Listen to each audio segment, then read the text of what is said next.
Up. It starts to record. Sorry. Up. Okay. So welcome everyone. Good afternoon. Also, welcome back to our research and winemaking webinar. Today, that's the number 5 on wine filtration. So as you probably know, that's pretty difficult to get some researcher working on filtration. So we will be having 2 presenters from NRTs and from Scott Laboratories to present and to participate in this wine filtration webinar because we didn't have any researcher to present the research aspect. So for those of you who don't know me, I'm Dr. Aude Watrelot. I'm an assistant professor of enology in the Department of Food Science and Human Nutrition at Iowa State University. And I'm co-organizing and co-hosting this webinar with Horton, who is at the University of Minnesota Grapes Breeding and Enology Project. So just some instruction that you probably are all aware of. We are recording this webinar. That's only for our own purposes, but if you want to have access to the recording, send me an email and I will create a folder where you will have access to this recording just as a previewer. Then remember to type any of your questions you may have using the Q&A box or the chat box. I think that's the Q&A box that you probably don't have, but if you click on the 3 dots on the bottom of your screen, you should be able to see this Q&A box on your screen. And so we will have 30 minutes at the end to answer all of your questions. So we'll have plenty of time for all of that. And then a last reminder is that you will receive an email right at the end of the webinar with a link for a survey. So please take a little bit of time just to complete this survey to let us know what new topic we can do or what we should improve. So today we will have, so it was supposed to be Mr. Jascha Karazek from NRTs to present today, but he is replaced by Mr. Jose Santos last minute, so thank you very much. So he will present more like the tasting and the practical aspect to about colloids for filtration that you should be aware of when thinking about filtering your wines. And then we will have Maria Peterson from Scott Laboratories for 30 minutes, who will also present the practical aspects of filtration, including the cross-flow, membrane, depth filtration, all different types. And then we'll have the question and answers. So I'm leaving Drew introducing Mr. Jose Santos. Whenever you want, Drew. Oh, okay. Can you hear me? Yeah. I'm excited more than ever to be here with you all. I'm on an incredible panel here with Aude from France, Jose Santos from Portugal, and Maria Peterson from South Africa. So we have a true international panel here. Let's see, let me reduce my screen and I will introduce Jose Santos, holds a Bachelor of Science in Biochemistry and a Master of Science in Viticulture and Enology from Porto University, Portugal. Working in the wine industry for the last 19 years, Santos joined Inartis, which is part of the Seco Group, in 2006 to lead the Portuguese branch. In 2010, Jose joined the US team of Inartis as Director of Sales, currently being President. With a broad international view of the winemaking business, Jose is a product specialist for Inartis with extensive knowledge of cutting-edge technologies for winemaking. Welcome, Jose. I'm going to mute myself and turn off my audio.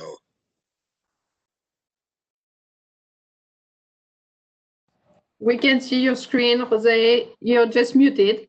Unmute if you can. Sorry, I'm not. Okay, I didn't mute yourself. Okay. Okay, it works. Can you see my screen? Yep. Okay. Okay. Good afternoon, everyone. I'm really pleased to participate in this panel.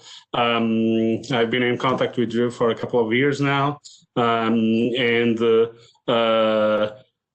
sorry if I probably will not be the most prepared person to do this presentation. I had one of our technical specialists, Josh, prepared to do this presentation to you guys. But unfortunately, I had a personal emergency just a few hours ago, and so I decided to step in and try to help in any way I can.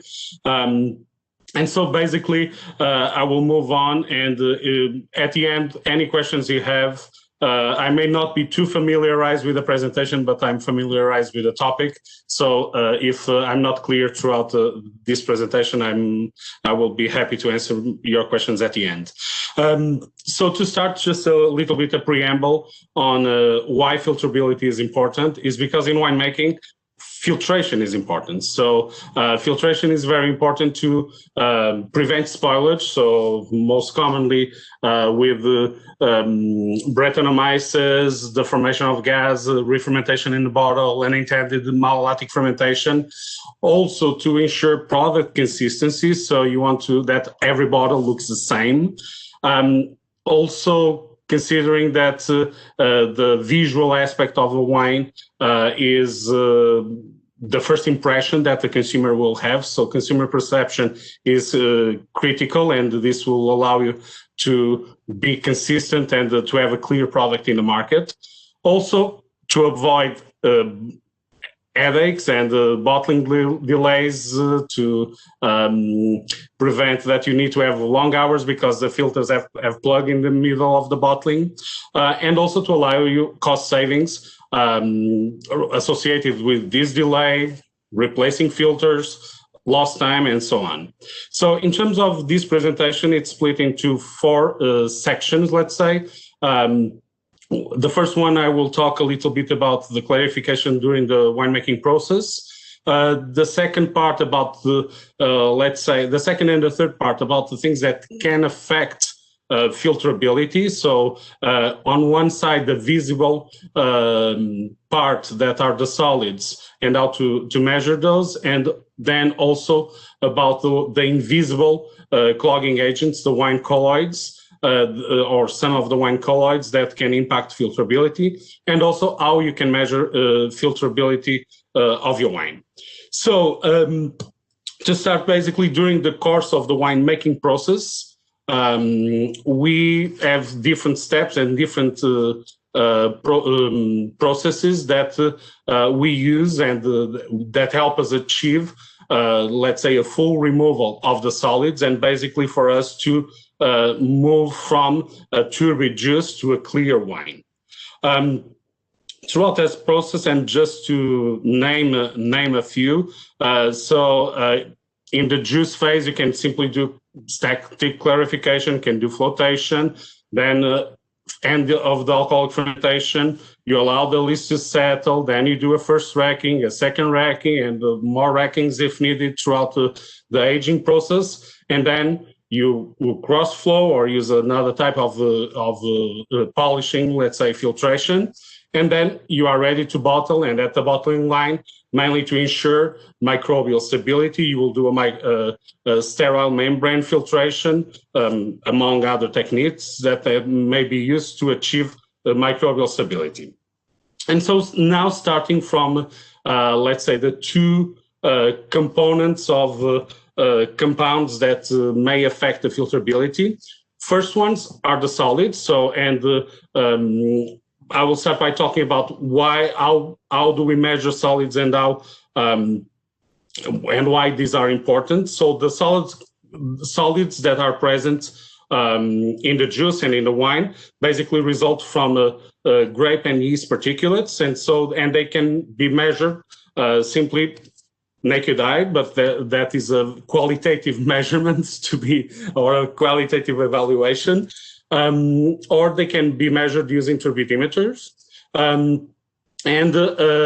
These turbidimeters there are different types, different ranges, but usually in a wine that should be ready for bottling, you are looking to be below 1 NTU post-filtration. This measure of turbidity, and I'm sure that Maria will probably touch base on this, is that the turbidity is also a good measure for you to decide on the type of filtration, if you are doing pad filtration or other kind of filtration, to decide on which kind of pad to use and which kind of filter to use to remove the solids. Because these solids, they clog the filters, and it's obvious that if you have these particulates in suspension, they will very soon or very fast clog the filters. But as I mentioned, sorry, I did a mistake here. As I mentioned, the solids are not the only thing influencing filterability.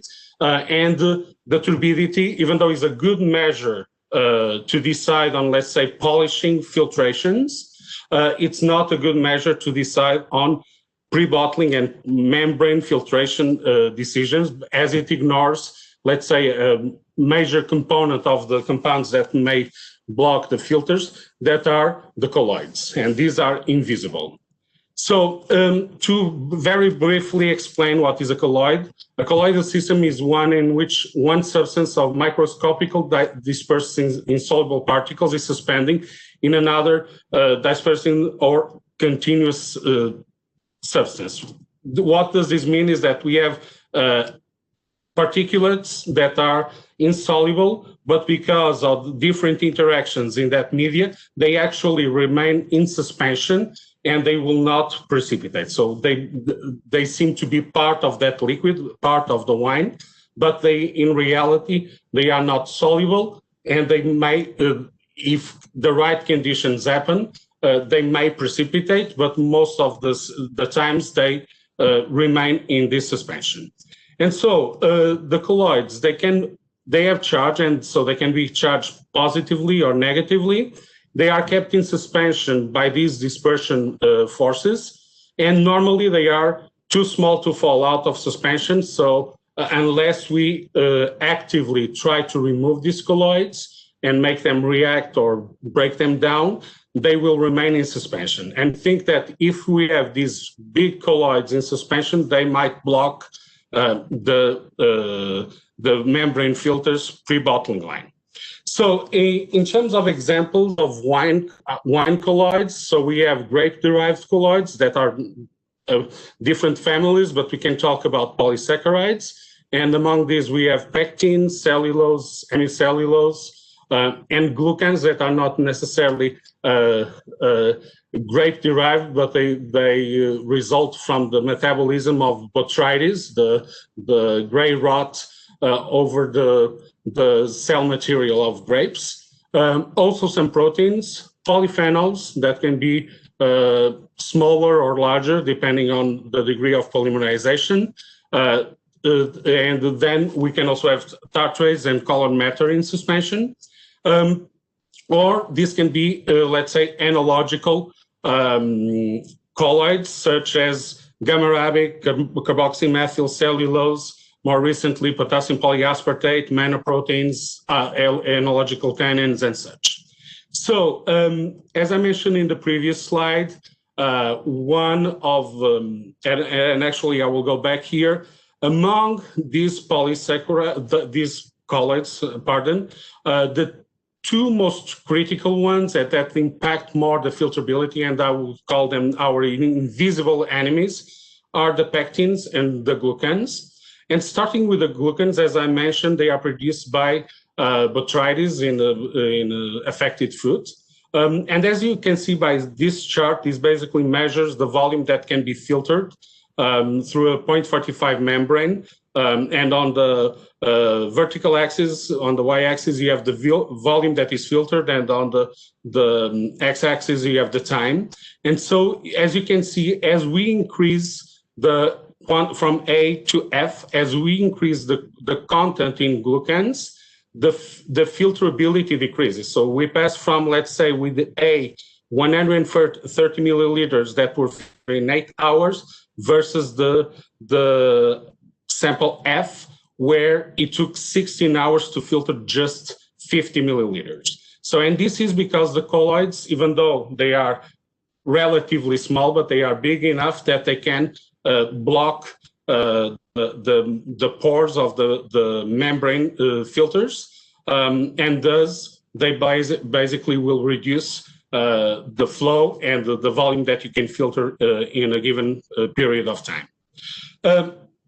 Pectins, while the glucans, they appear mainly in botrytis affected fruits, the pectins are part of the grape, so they basically act like a cement or glue on the plant cell walls. And normally, if you use enzymes during your extraction, clarification, and such, most pectin content may be broken down, and also the fruit itself, as it ripens, it produces enzymes that will naturally break down these pectins. And that's why the fruit, as it ripens, it gets softer because these pectins are being broken down.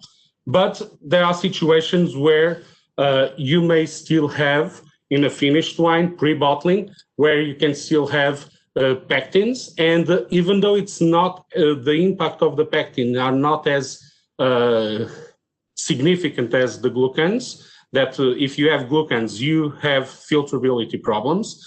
The pectins, as you can see in this chart, and just to explain from on the axis from left to right, you basically have an increase of the pectin contact, and the y-axis you have the increase of permeate flux or the volume, and this basically shows that from left to right you have a decrease of the pectin content, not an increase. It's an inverse correlation, and so basically the lower your pectin is, the higher will be the volume of permeate, so the less resistant to the flow. As I mentioned, you can avoid or reduce, let's say, these issues by using adequate enzyme activities in your process. Ideally early in the process, because you allow a longer contact time and you can afford to use lower addition rates. But as a practical example, this is one trial that we did. I believe this was in a cider, where we basically compared the same cider treated and untreated with this enzyme for three weeks. This the Enartizine Easy Filter, and you can see that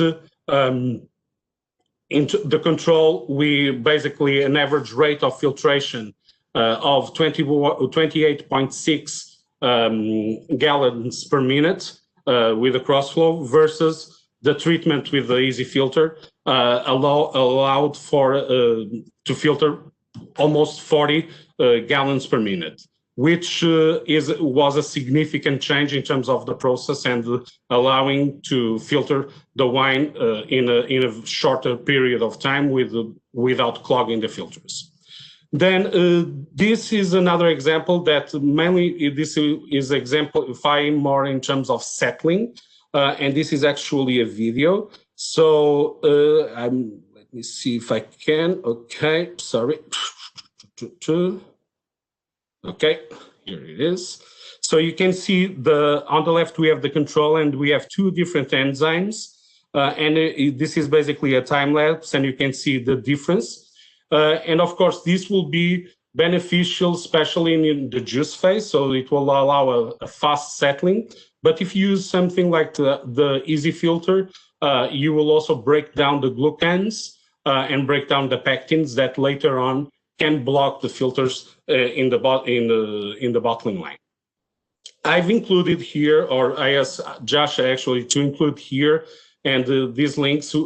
This will direct you to the protocols that you can run in-house for testing for glucans and pectins, and so it is highly recommended that you do this. These are simple tests that just require basic lab supplies, and this will be extremely informative in understanding if you have any of these invisible enemies of filtration. And so in terms of moving on to the analogical colloids, that some may have impact on the filterability. So it's very, very important to follow the manufacturer recommendations and understand when you can add it and what is the ideal. In particular, products like gamma arabic, they are very interesting from a sensorial point of view, but some of them may have an impact in filtration. So it's important to be aware of that, and maybe sometimes choose different products based on their filterability if your intention is to do a sterile filtration. And also, it's very important to ensure that the wine is filterable before adding colloids, so you are not then impacting the filtration later on. This summary, I think it's extremely helpful. That will basically, in terms of what will be our guidelines for testing. So at least, ideally, you can do this, or ultimately you could do this soon after the harvest. So you can run glucan and pectin testing and understand if you need to do an enzymatic treatment or not. But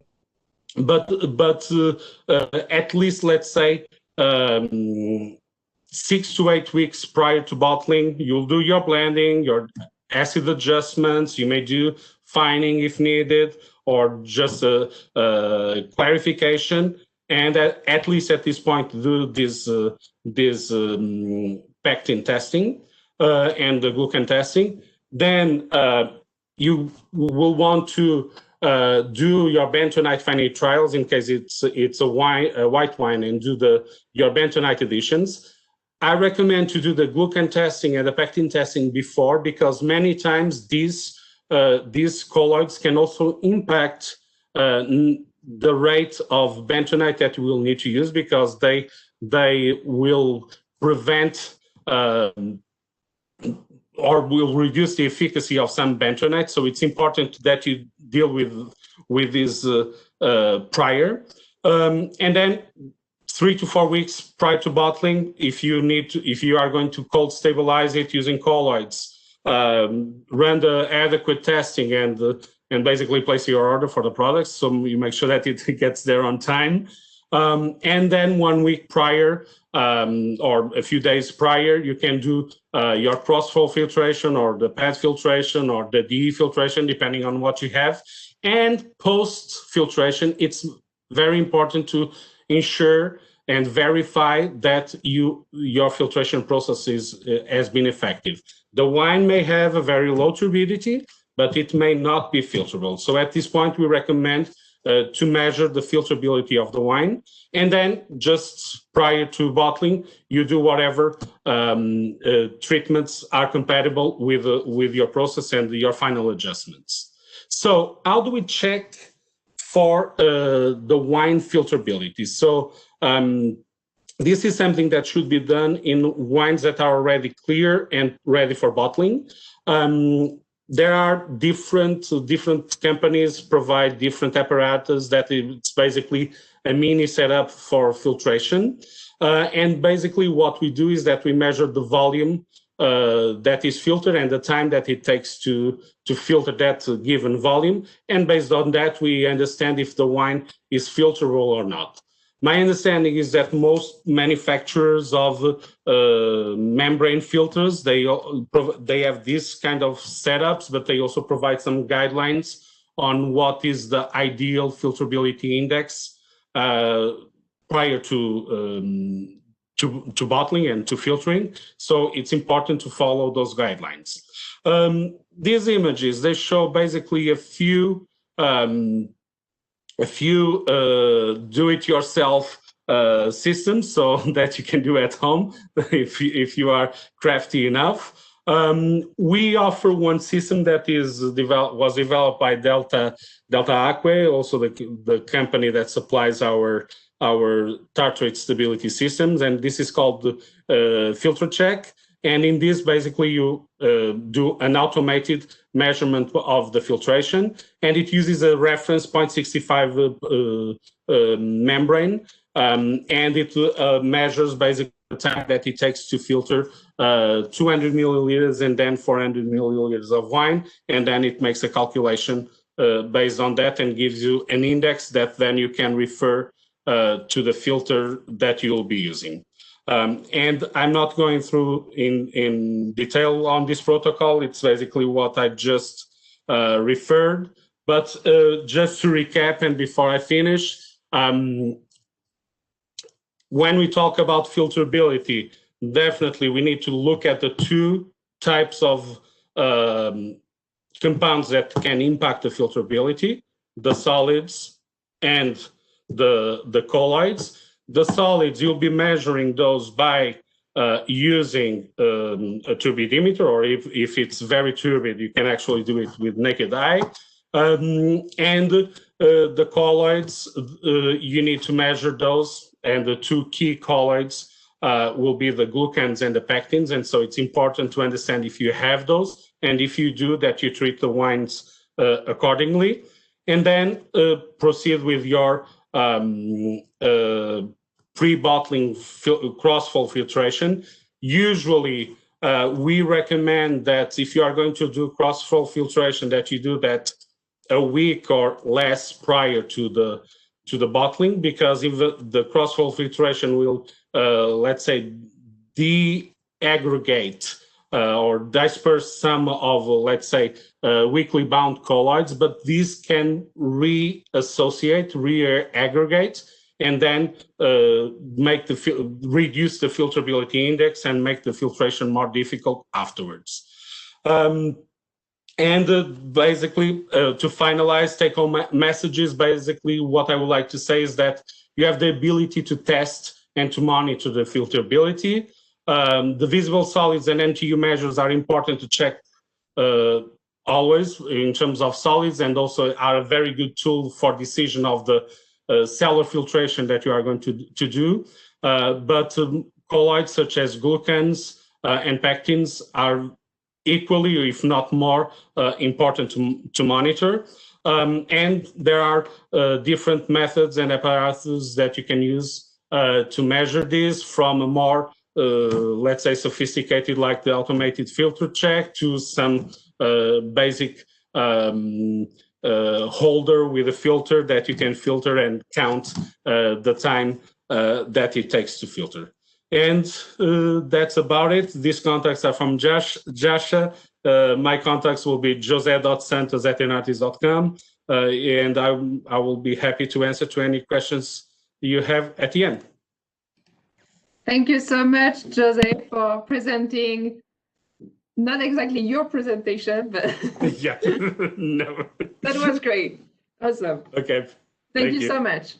So please, if you have any question, remember to use the Q&A or the chat box for typing your question, and we will answer them at the end. So now that's my pleasure to introduce our next presenter, Maria Peterson. So I will just make you presenter now. To start sharing your screen while I will introduce you. So Maria grew up in South Africa on the family wine farm, where filtration of wine with a pressure leaf filter was one of many courses as a teenager. Graduated with a BS agriculture degree, specializing in enology and viticulture from University of Stellenbosch in South Africa in 2000. She made wine and managed vineyards all over the place in South Africa, Australia, France, USA, for 13 years. Then she landed up working for Scott Laboratories out of California and just celebrated her 7th year with them. Currently part of the newly minted Beverage Integrity and Filtration Department within Scott Labs, where the focus is on sustainable filtration and stabilization technologies with applications such as wine, cider, beer, including Zetlos, seltzer, sorry, distilled spirits, RTD cocktails, and others. So Maria, whenever you're ready, you can start presenting. Thank you very much, Aude, for the opportunity. And thank you, Jose, for that presentation, because now you have prepared and scared our audience into submission. And if filtration doesn't scare you just a little bit, and it doesn't make you feel insecure just more than just a little bit, then you might have to go see like a psychotherapist or something, because it is designed to make you feel insecure. So welcome to the jungle, because it really is something that I see all the time. It's you just have to make quite a few mistakes before you get it right. So tighten your chin strap. So I showed you that previous slide because now we have a whole department that can talk to you about your the pointed bottling and all about filtration. But really, it comes down to the simple things that Jose mentioned. We filter. Why? Because it's not acceptable to have a bottle of cloudy wine in the store unless it's, of course, something we can make fun of the folks that make pétillant naturel, which is really very nice. But when I buy a bottle of wine, I want to drink the whole bottle. I don't want to have to chew on the lees at the end of the bottle. To me, that's like real estate that I could have had, which went missing. And of course, stability. Wine is delicious, not just to us, but also to all the microorganisms out there in the universe. And they're all going to start and try to compete to get those carbon sources. And it's very unsexy to have a wine blow up in your tasting room while you have guests. It's not good. And then efficiency, so with filtration, the goal is not to filter all the time and every day and to beat your head against the wall. My goal is to make filtration so easy for you that you're not even thinking about it all that much, and you're so efficient at it that you're spending as little money on it as possible. And Jose touched on that, which I'm grateful for. So when you're going to go out in the field and you're going to have the opportunity to buy filter media, you're going to make friends with this little thing called a micron. So for those of you that are not don't know anything about this little thing called the metric system, I have to make fun of Americans. Come on, right? So a micron is very small, and the human eye can only see about 30 to 40 microns. So to give you an idea, human hair is anything, this whole circumference here, and I hope you can see my mouse. But if this was the circumference of a human hair, then that little dot right there is a micron. So you can't see it with the naked eye. It's magic. It's fantastic. So when you order filter media, you're going to have this whole menu of possible sizes and porosities that you're going to be able to choose from. So let's look a little bit at what things, how big they are. So if you look at grape pulp, anything from probably smaller to about 20 to 200 micron, and gelatinous in nature, tartrate crystals 5 to 500 micron and rigid, protein precipitates 2 to 20 micron gelatinous, yeast 1 to 2 micron more or less gelatinous, bacteria a little bit smaller. So you have the whole menu there of things that we're going to not filter out. We're going to be smart about it and make the yeast work for us to do a lot of the heavy lifting.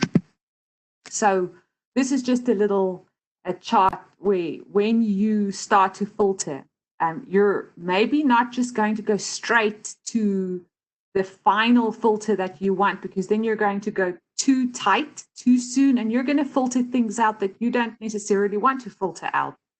You're going to start possibly after you've tested your turbidity and you gauge which grade works very well. You're going to go maybe through a rough polish, then you're going through a tighter polish, and then at the final, you're going through a more sanitizing grade that's less than 1 micron. So, you know, in things like sheets and lenticular modules, we'll come to what those are.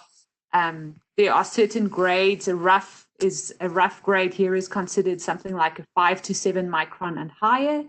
Polish, anything from 4-5 micron to 1 micron, it's going to give you something consistent.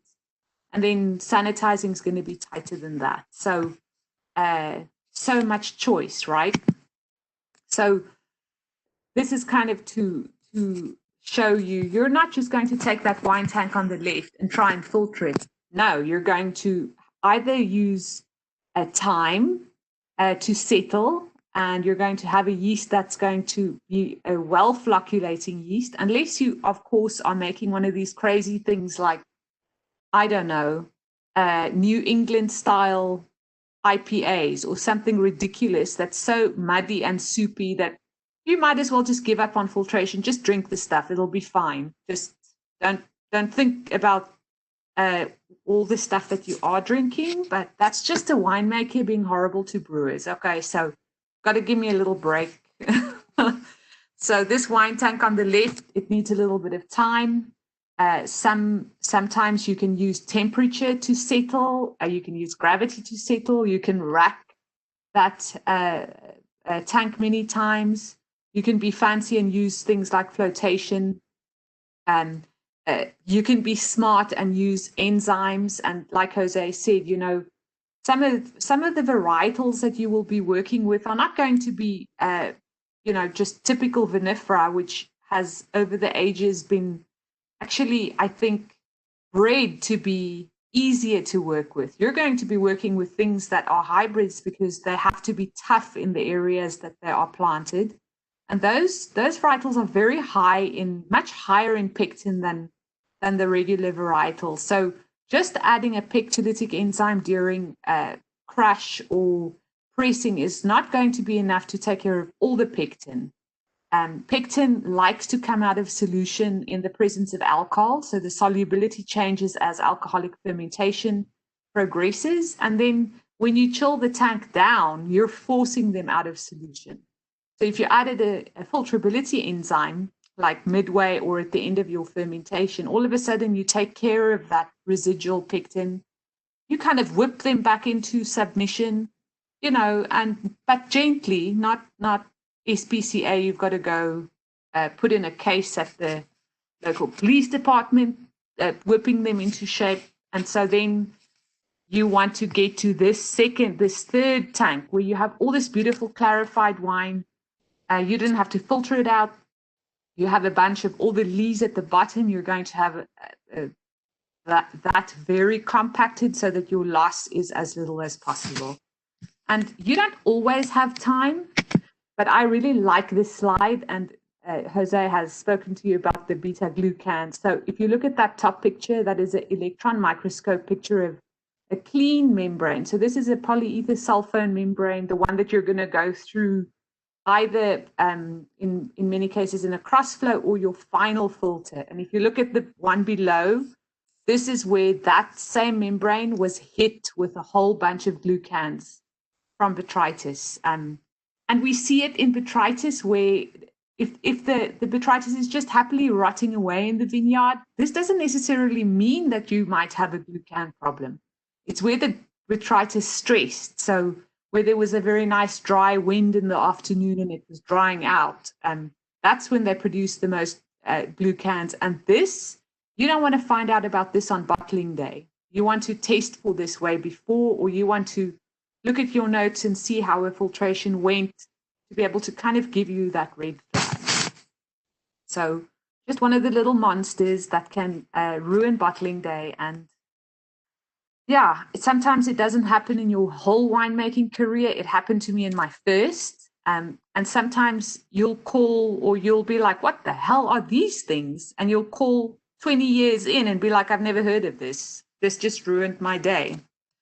So it's like roulette. You'll just have to spin the wheel.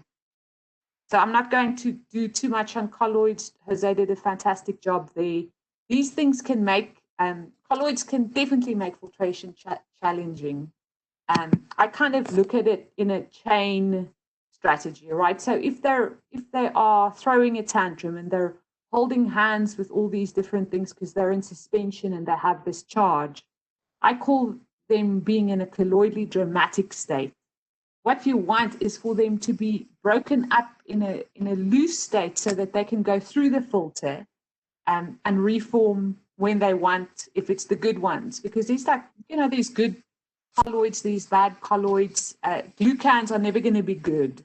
The only way to get rid of glucans, you're not going to be able to filter them out. You have to actually add a beta-glucanase filterability enzyme, and some of them are very much quicker these days. The one that we traditionally sell takes normally 6 weeks, so you want to add it after fermentation if you know that it's a culprit. You also want to probably be very nice to your mobile bottler if you have one, because those guys are already doing amazing work to show up and do all the heavy lifting for you. So when you find out about the fact that you have beta-glucans on bottling day, yeah, it's good to know about these things, and so that you don't call me and say, your filter is clogging. And I'm like, the filter is doing its job when it's clogging, actually. It's when it doesn't clog and you get all the yeast and bacteria in your bottle that it's a problem. So with colloidal drama, timing is key. We'll get to that in a little bit, but it is a nuanced dance, basically. And I'm going to switch to depth filtration. So depth filtration is really, it's very simple. You come in from the one side of the filter media, you go through the filter media, and on the outlet side, so your filtrate is going to be clearer than it was going in. And basically in this depth here, there are 3 modes of how it works. There's going to be all these things either settling on the surface.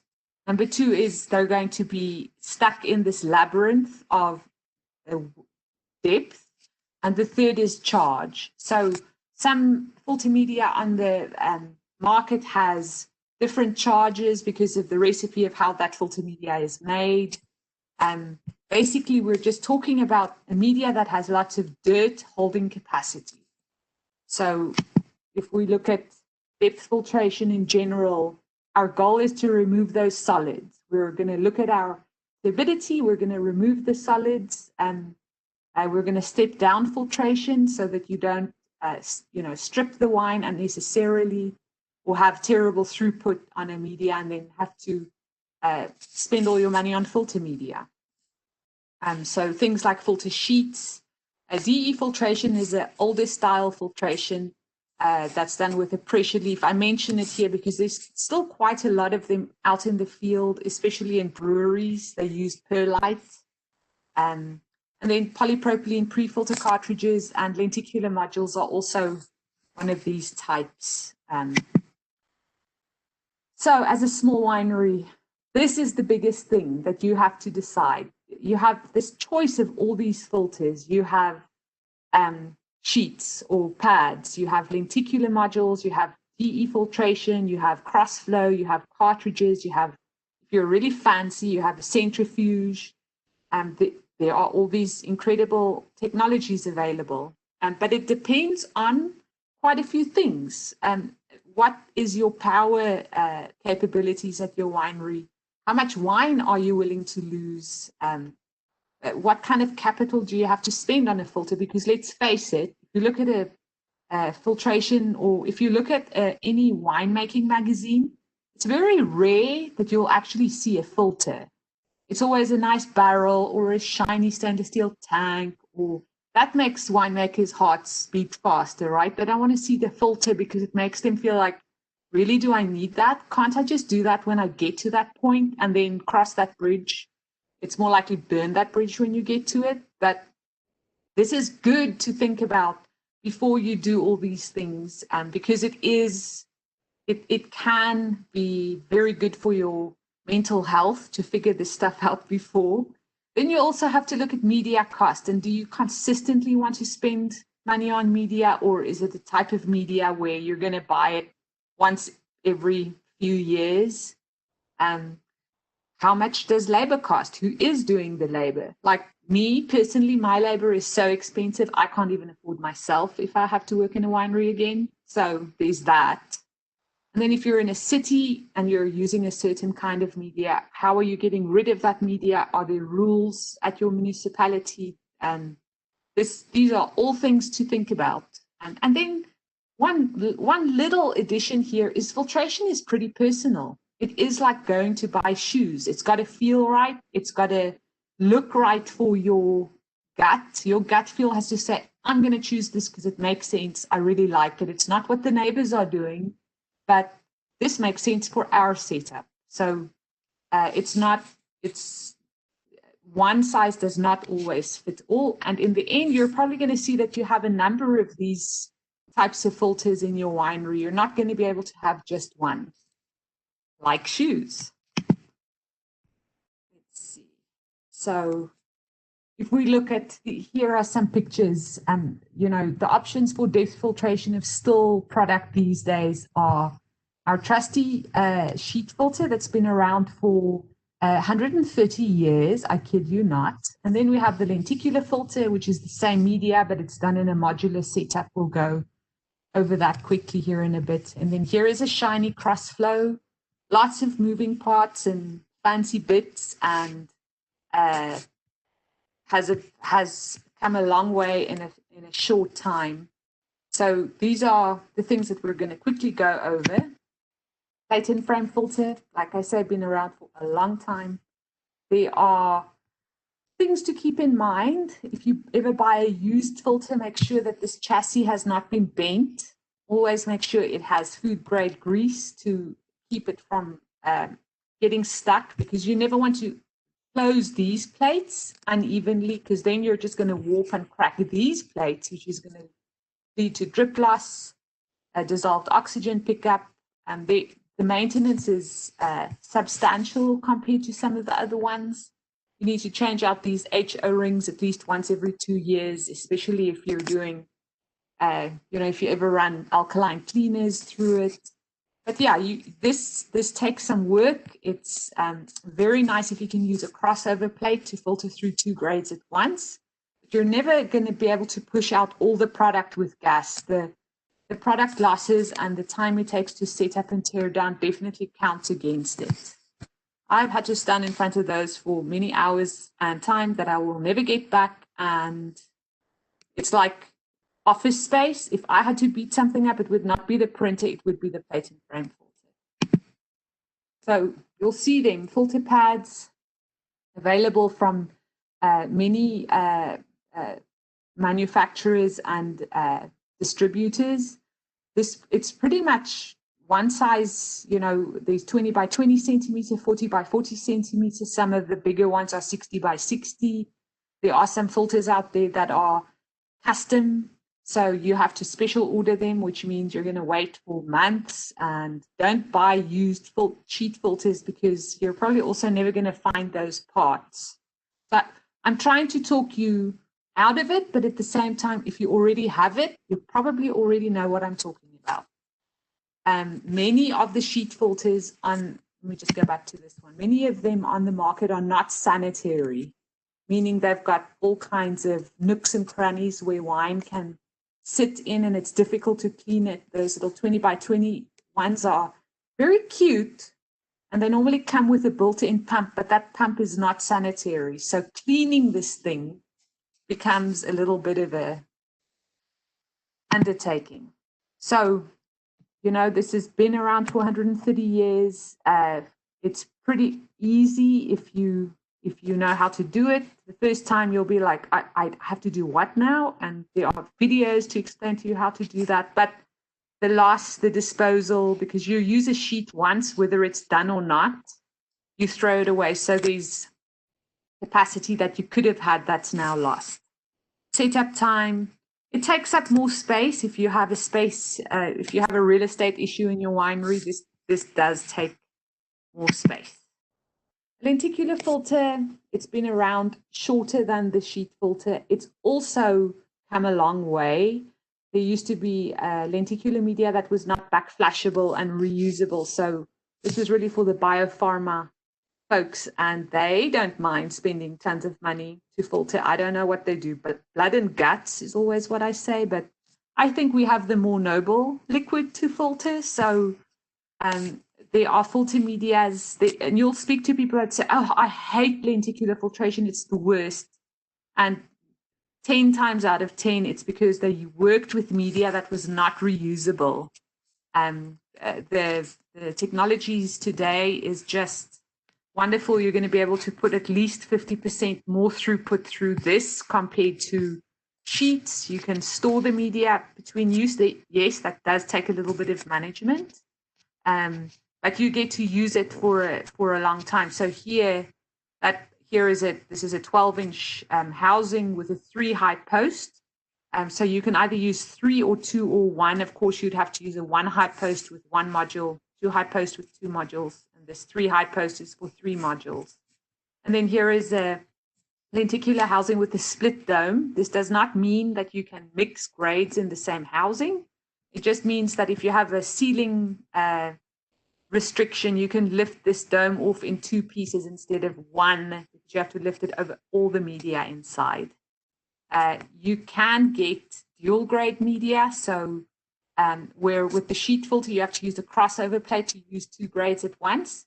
Here, you can't mix grades in any housing. You have to buy specific dual grade media. And those are normally expensive and not backflashable, but very useful if you have only 1 barrel of wine to filter and you don't want to have any absorption losses. So here, wonderful to be able to push out with an insoluble gas like nitrogen. Your losses and your labor is going to be much more efficient. So same media as filter sheets, very quick to set up and tear down.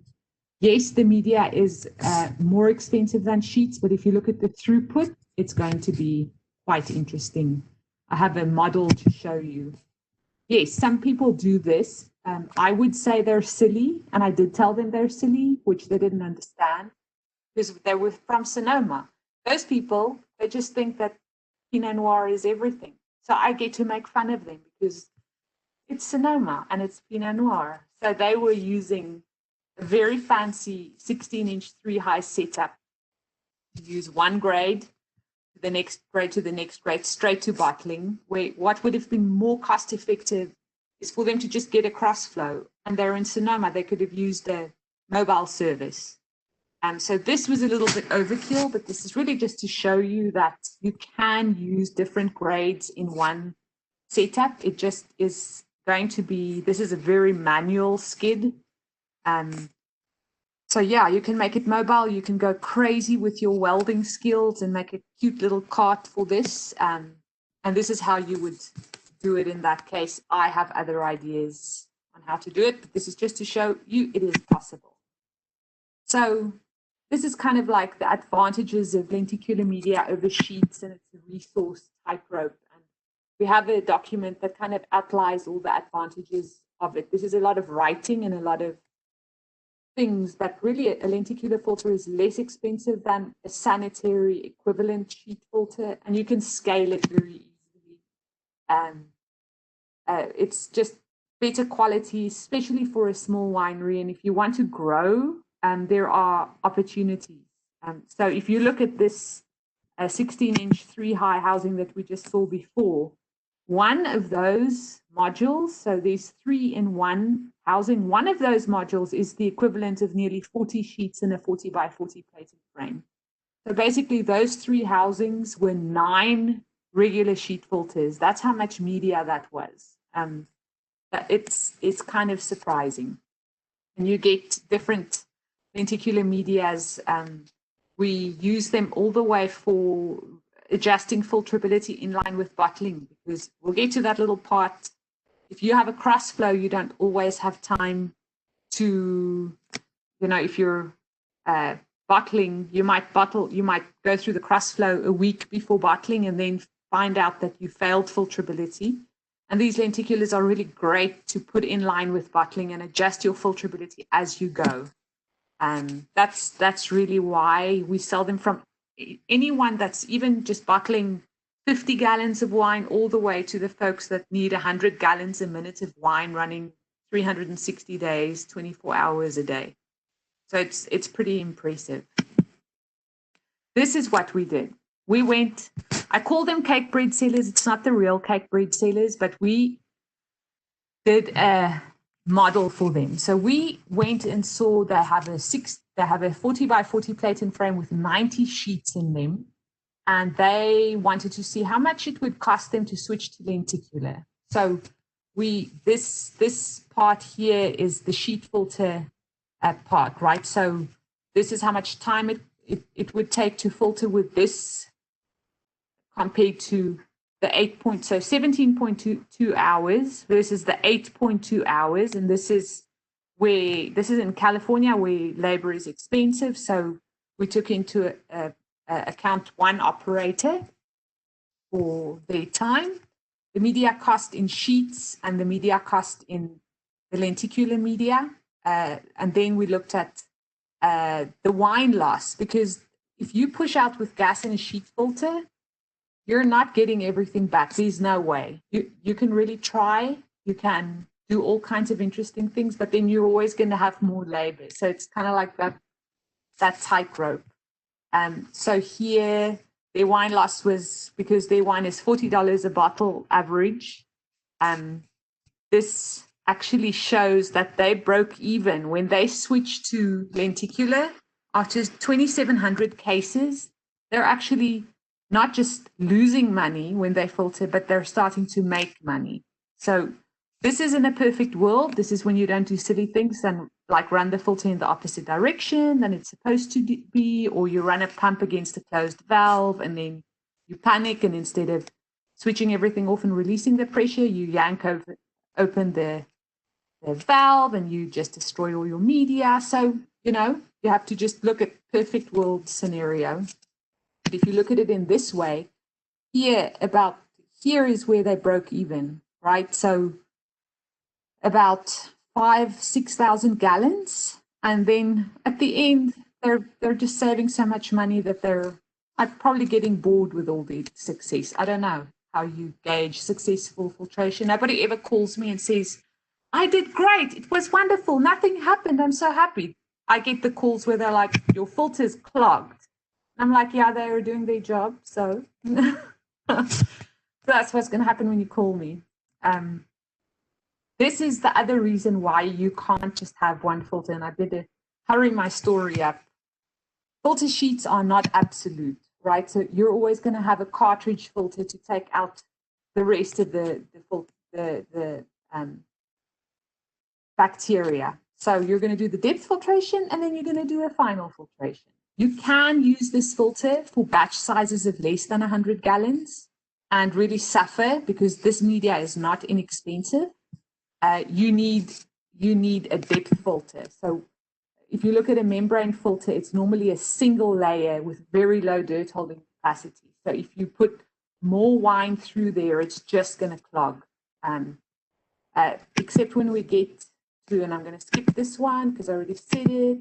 This is what your final membrane cartridge is doing. It's taking out things like Enococcus that's going to be able to, if it gets through a filter like this, it's going to cause some issues in the bottle. And you don't want malolactic fermentation to happen in your bottle. It's just not cool. Now we're going to talk just quickly on crossflow. Crossflow starts out at, I don't know, the ones we have, I think for the least expensive one, you're already looking at $80,000. So this is where you are filtering all the time. You don't want to spend much on labor. You have an automated system. So with regular filtration, like sheets and lenticulars, you're coming in from one side to the other. Here, the feed stream is actually going tangentially. So you're cleaning the membrane all the time. So you have huge throughputs. Your filter media is cleaned as you filter. It's a beautiful thing. And the machines are not inexpensive, but if you look over time how much you're saving, like that model we did for the lenticular, we can also do it for crossflow and show you at which point are you going to break even when you compare, say, a lenticular to crossflow. So when you're getting really big really quickly, crossflow is where it's at. These are just to show you. There's a lot of moving parts. But some of this media can last 1 million gallons before you change it out. You just have to treat these systems right. They're not indestructible either. If you do silly things, they will not work for you. One note on sparkling wine production. If you think about any of these things, so sheet filter to your final filter to bottling, or lenticular to final filter to either the bottle or bottling, or the cross flow to the final filter, because this is still a nominal filter. You still have to go through this membrane to take out all the yeast and bacteria. You need equipment that is pressure rated for gas. Otherwise, you're going to blow stuff up and kill yourself. And we definitely don't want that. So if you're thinking about sparkling filtration and sparkling wine packaging and production, completely different story. I just wanted to touch on this again, but luckily Jose has already done it. This was just a little thing. You might filter through a 2.5 or a 2 or a 1.5 or a 1 micron filter. Then you might back sweeten, because we know sugar wins in our country. You might add some tannins. You might add things to soften up the mouthfeel. But a day before bottling, especially if this is something, I don't know why this thing keeps going back, but the day before bottling, if you have anything with residual sugar and you're making wine from hybrids, or you're adding fruit other than grapes in there, the day before bottling, you're going to either go through a 0.5 or a 0.45 micron sheet or lenticular or cross flow. Then you're going to check your SO2, your oxygen, your CO2. You're going to get excited about bottling because it's going to be awesome. And then the next day, you're going to serenely show up at the winery. You're going to meet your mobile bottler, or you're going to bottle yourself, and that wine is going to fly through the 0.45 micron membrane. When somebody in the winery says, wait, I'm going to add just a little bit more sugar, the mobile bottler will be here any minute now. You say no, because if you do that, you're never going to get through this membrane. Even if you have the filtrability testing equipment, it ain't going to happen. And then lastly, keep records. If you call in and say, can you look up what I ordered last year this time? And you'll be like, you're so busted. You've not been keeping records. Where is your intern? There's not an app for this yet, because you should be taking a picture of the wine, write a little story, be like, oh, it was so nice. I said goodbye to my wine as it went from, raw, turbid, growing into a wonderful promise, and I took it through all the motions. And this is just the end of year book. This is where I say goodbye. So I know this is a lot of information. I know that you're going to be like, well, what do I do now? There are some very good resources on scottlab.com. You go to technical library, and then there's going to be fermentation. Like filtration should come first, in my opinion. But anyway, you go to filtration. Here are all the articles you need. If you can't sleep at night, I think this doesn't beat the TTB website, but it'll help. So you can try and get a hold of me at these places. You can call our main office. They've got even more things to say. But yeah, the best part is to pour it into a glass and drink it and be like, we're in the best business. Thank you for your time. Thank you so much, Maria. That was great. Very interesting. And I love the note keeping, like the keeping track of everything you're doing, because that's the same in all different places, the same in research, same in industry, in wineries. So yes, that's good. Super. Okay, so now we have a little bit of time, about 30 minutes for question and answer. I only see one question in the chat box. So please type any question you may have. So the first question is, can you confirm the level of filtration to remove yeast and prevent re-fermentation with avoiding use of sorbate? Is this 0.5 or 0.45 micron? Recommendation on economical equipment to do this? That's a good question. Yep. Drew, would you like to? You look like you. To answer? Well, the thing with sorbate, right, is it's going to be very specific. It's not going to be able to kill everything. So if you can, you should read the Iowa State University's fantastic article on sorbic acid that Merle wrote, and it's what I share with all the customers that call in about sorbate. Is once you understand the limitations and the things about sorbate, then you're like, oh, this is so much simpler. So instead of looking at the filter first, look at the sorbate first, and then look at the load in your wine and decide how much insurance do you need. So the tighter you go in the filtration, the less load you have, the more efficient the sorbate's going to be. And that's kind of my take. There's another point, and you're right, that article from Merle is superlative. The higher the alcohol of your wine, the less sorbate you need to use. If you're trying to use sorbate, and your point is also very important, sorbate is no guarantee. It doesn't kill yeast. It's a yeast or a fermentation inhibitor. So trying to use it on a low alcohol level wine is very difficult. You might have to add so much of it that you can actually smell or sense it or taste it. But it is tricky for people to make sweet wines, and there's a lot of people making sweet wines out here that tend to be at lower alcohol, and they don't have access to a high-speed bottling line. And so they're using a gravity filler, a manual gravity filler. And so trying to get an inline membrane filtration working during that sort of operation takes a little effort. And I have just a comment from the same person that just asked this question.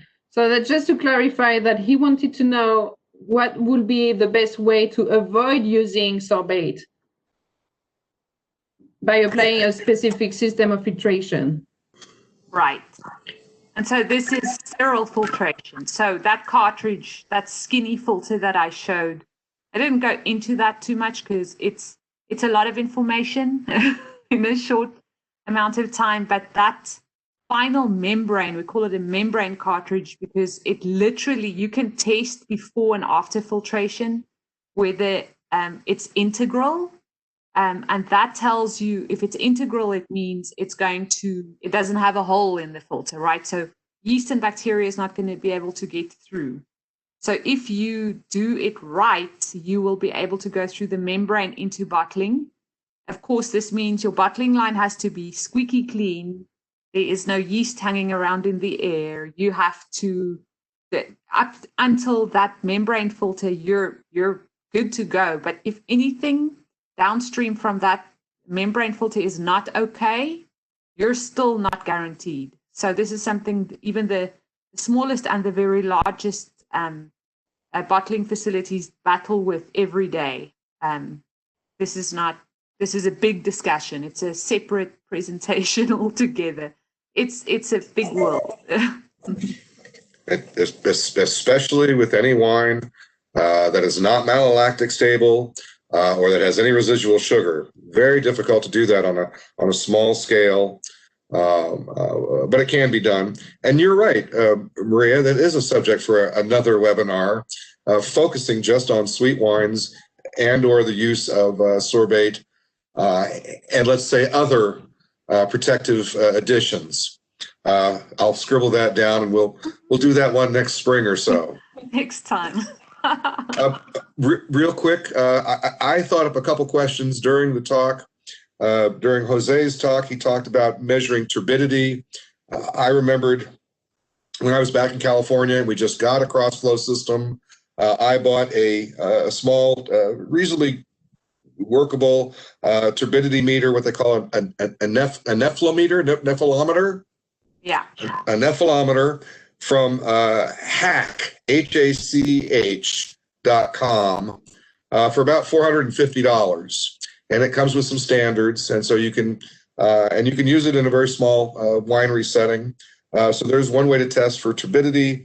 I also happen to notice that there is a company VA Filtration, who have put together their own proprietary, very small scale cross-flow system.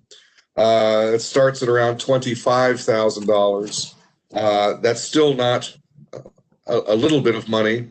And I've never used one. I've never seen one. This is not a sales pitch. I was just looking at where do they really start. In my experience, with even just a 2 or a 3 membrane cross flow, yes, you're looking at $65,000-$85,000 easily. It depends how much automation you want, whether you want it to be able to do its own cleaning and sanitizing cycles, or whether you're going to do that manually. Typically, you get what you pay for. Any other questions, Aude? Yes. So we have someone asking, so I usually filter through EK pad, add sugar, and then 0.45 cartridge filter on the way to bottling. Are you saying that I need to pad filter after adding sugar to avoid clogging my cartridge? Oh, yes. Yes, you definitely want to do that, because remember, what is sugar? It is a colloid. It is a polysaccharide. So once you, even if the sugar wasn't involved, if you took 2 wines and you EK filtered them and you blended them together before going to bottle, you'll still plug those 0.45 micron membranes. So if you add a colloidally dramatic agent like sugar, you want to be able to make sure that it goes into solution, that it plays nicely with the other children. And the only way to do that is to either put it back through the crossflow if you have one, put it back through an EK sheet. And there's a document for the timing in that filtration library that says bottling day checklist, or checklist for bottling day. We'll just kind of run you through that, because it's the same as adding anything else. If you add something, you just change the game. So yeah, you just switch that around. You'll have so much more fun bottling. So I guess I have a question related to that. Like, if you, same way as adding sugar, if you just add enological tannin to your wine and then you filter, how is gonna be the final wine quality? Don't you think that the enological tannin, if you have a little bit of real tannin in those things, will remain in the wine, or they will just like bind with the pectins and then will be removed by filtration? Right. Sorry, my battery decided to not want to. You're still with us. We're good. Good. With tannin, these tannin and then these tannin. The tannin that you add right before bottling, again, like Jose said, read the instructions. And sometimes the instructions are so vague. They're vague for a reason, because they want you to be a little bit afraid. It's like the tannins that are very soluble and goes right into solution. If you read about those, they still tell you add them 48 hours before bottling. So if you add them the day before, you're probably just going to filter them out when you put them through the EKs, because they're not able to do their job yet. You need a little bit of time. Yeah. I just want to make sure that there's clear confusion for some beginners. What we're calling an EK sheet or pad is in fact a 0.45 nominal porosity. Not to be confused with a 0.45 final membrane. And again, just to make it more than plain, when I am going to sweeten a wine, I like to do either my coarse and or polish, nominal filtration or sheet filtration or lenticular filtration, then do my sweetening and adjust my sulfur and everything else. And then the day before bottling, put it through the EK, also known as a 0.45 micron sheet or lenticular cartridge. And then the next day when you're bottling, you're putting it through a 0.45 micron membrane. I know it took me a while as a new winemaker before I even had the equipment, to remember the difference between 0.45 nominal and 0.45 absolute. Thank you. Very good point. I would like to add something to the tannin question. It's very important to understand which type of tannin you are using, because there are, let's say, less soluble or more raw, let's say, tannins that not only they will by themselves generate turbidity, so they will actually increase the solids, and so if we are increasing the solids, the filterability will decrease. But at the same time, many tannins, they may react with colloids that already exist in the wine, namely proteins, and form insoluble particles. So it's very important to respect the recommended times of addition. There are tannins that you can add 24, 48 hours prior to bottling, and they are designed for that. But if you have time, add them earlier. The effect of the tannin will remain. So it will not, if it's filtered out, it's not what you wanted from the tannin, because if it's filtered out, it's either sedimenting on the tank or will sediment on the bottle. So don't keep it. That's why I was asking about those tannin, because what's the point of adding something if you know that we just precipitate or just being stuck for filtration? Okay, thank you. Drew, do you see any question? I have one, but if you see one. I see one here. Okay. It's a good question with a simple answer. Would you use different filtering strategies for other kinds of packaging? In other words, magnums versus normal bottles, bag-in-box, or even canned wines. And I get asked this a lot about filtering red wines. People, folks out here sometimes are interested in bottling their red wines unfiltered because they've heard about these maverick California winemakers that put unfined and unfiltered on the label. My practical advice, until you master the fundamentals, is to filter the heck out of everything and pray it doesn't start exploding in the bottles. The simple answer to the question is I would not use different filtering strategies depending on large or small bottles or bag box or canned wines. I'd want everything nominally 0.45 sheet or lenticular filtered and going through a 0.45 membrane as it gets bottled or canned. Yep. And so that's kind of related to the next question. Do fining agents help with breaking down colloids? And I guess that would be the same question for cold stabilization. Would it make sense to add fining agents or cold stabilize the wine before filtering? So in terms of fining agents, yes, there are a few that can be more effective on colloids, namely, I would say the isinglass and some newer, let's say, generation of fining like ketosane and ketin glucan that maybe have been promising in that field, but it's still new. But I would say that the best approach to address the issues of glucans and pectins is definitely the treatment with enzymes.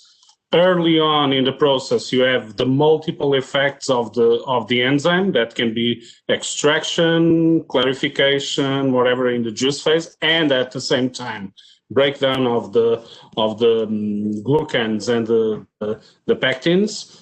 If you use it pre-bottling, yes, it will still work, but you will need to use more enzyme and you need to allow more time. There is one question that is related to this that was sent, I think, in private. That is, if we would recommend using filter before bottling, and if so, does it require racking? Not necessarily racking, but we recommend if you are going to use an easy filter is a very strong pectinase. with glucanase enzyme. And so if you are using any other colloids, and I would say gamma arabic or even manoproteins or something like that, we would recommend just to do a very light fining with bentonite, 5 grams, 10 grams per hectoliter, just to precipitate the enzyme and inactivate it as a precaution. We have not seen any issues with it, but it's still a fairly recent product, so I would recommend that just as a precaution. Regarding the cold, yes, the cold will also help to settle some colloids, but not necessarily everything. So that's where the pectin and glucan test that is very simple to make, to run, like post-harvests in November, December. Just take some time, check all your wines, check them for pectins and glucans, get the notebook from Maria and record that. And these are good to go. We can do whatever we want. Yeah, thank you. Especially because I've been working with pectins quite a little bit. And I know that with the level of alcohol that is pretty high at the end of fermentation and the cold, all the pectins are supposed to precipitate. So I would suggest to cold stabilize everything before filtering. That might help. That's just a suggestion. Yeah, if I may add, so right now with the newer, let's say, stabilizers, the CMC and the potassium polyaspartate, people are avoiding, and they use it to avoid to cold stabilize. Yes, we have seen some situations where the wines were pectin unstable, but even in wines that have been cold stabilized. So it's not, and I would say that mainly we find that on the West Coast, mainly like in Pinots, Pinot Noir, it's across the board. Like even with aging, cold stabilization, and everything, if you don't use enzymes in the juice stage, it will test positive for pectins. Okay. Let me just remind Jose and Maria that there's 2 special cases here in the Midwest. We're dealing with a lot of these hybrid, these cold climate grapes that have high total acidity and low pH. And so traditional cold contact, cold stabilization can help shift both of those numbers in the right way. Even in wine, I was amazed the first time I cold stabilized a hybrid red wine here in Minnesota to lower the acidity. The other practical aspect is we get, starting around mid-December through about middle March, we get free cold stabilization for small tanks just from the weather. But yes, those new products, the aspartate that you mentioned, these new things you can add to avoid traditional cold stabilization are fascinating. But I still, I don't want to come back to California. I'm going to stay here in Minnesota. That's great. Sounds good. So if you still have a question that we didn't answer, please use the Q&A and chat box right now. We only have 7 minutes remaining because we did answer all of the questions we had. Do you have anything to add? I have something to add.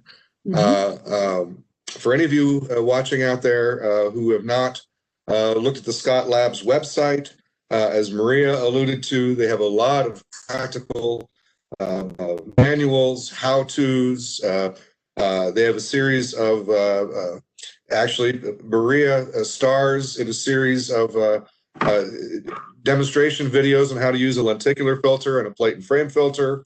And she's very good at it. And you get lots of close-ups, and it moves slow enough for even me to understand. So there is information out there. And